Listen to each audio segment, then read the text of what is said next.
Hello and welcome to PlayStation Grenade. February is almost here, but with a new month comes brand spanking new games to get our teeth into, and February 2019 has some bloody good ones. The headlining title of the month is indeed Anthem, a game designed to force you to return day after day, month after month, and potentially year after year. If you've played Destiny and to a lesser extent The Division, you already know the basic mechanics, and that's essentially the audience Anthem is attempting to steal away, utilising a third-person perspective on the battlefield. Let's sum it up in one sentence. A perpetual shared world, looter-shooter with a promise of better weapons, designer gear, and the brilliance of flying around like Iron Man around this alien world. I played the VIP beta a few days ago, and I have to admit there's a great deal of work to be done on the technical side before its full release. A way you can see for yourself completely free is by jumping in the open beta from February the 1st to the 3rd.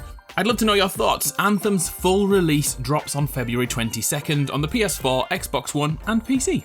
1 week before Anthem, on February 15th, is another Far Cry title. This time, it's New Dawn. In terms of mechanics, New Dawn stays faithful to previous Far Cry titles. It's a first-person shooter with action-adventure undertones. New Dawn takes place on the same map as Far Cry 5, but after the nuclear war ended. Areas you once knew are now different as the bombs reshaped the landscape, and Mother Nature took back other areas during the 17 years before New Dawn starts. Your character is customizable once again, the Guns for Hire system returns, and there's a new doggy to stand beside you. I guess the old one died in the nuclear blast from Far Cry 5. We'll have to see if Joseph Seed returns, but we do know the main antagonists are the bandit twins Mickey and Lou, who look like upstanding members of the community. Far Cry New Dawn drops on February 15th on PS4, Xbox and PC. At the back end of January, a game sneaked out without a fanfare. After playing it, I decided to put it on this list, the Hong Kong Massacre. If you're a fan of Hotline Miami, or any twin-stick shooter for that matter, or if you loved Max Payne, or if you admire Hong Kong action movies, this is an unmissable title. And the best thing of all, it's a quarter of the price of a typical full game.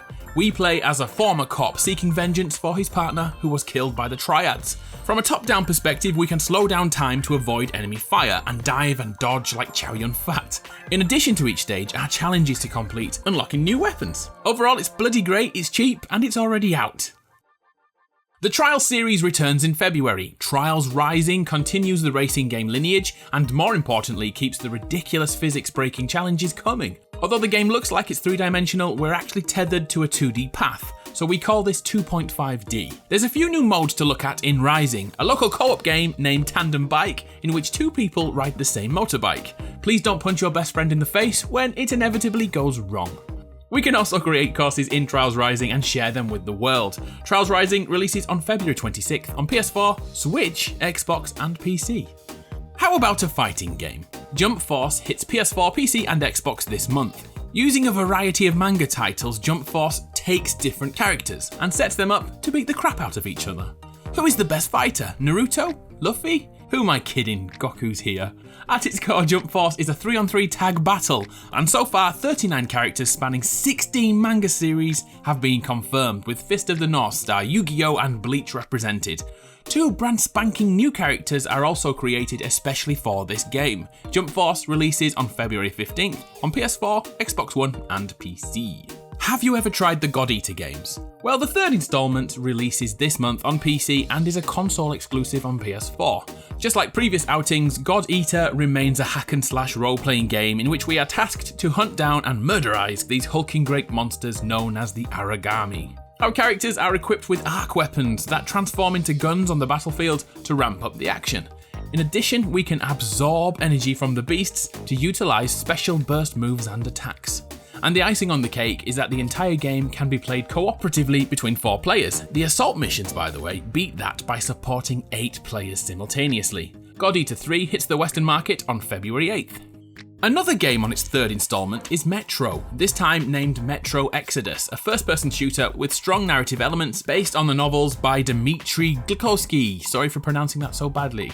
It's reasonable to class Exodus as a horror title with stealth elements, as the post-apocalyptic wasteland that was once Russia is now filled with mutated creatures. Weapons in-game are handcrafted, forcing us to scavenge for loot and materials, which is where the linear path opens up into a sprawling sandbox with a fully functioning day-night cycle and weather system to contend with. Metro Exodus releases on PS4, PC and Xbox One on February 15th. How about a racing game?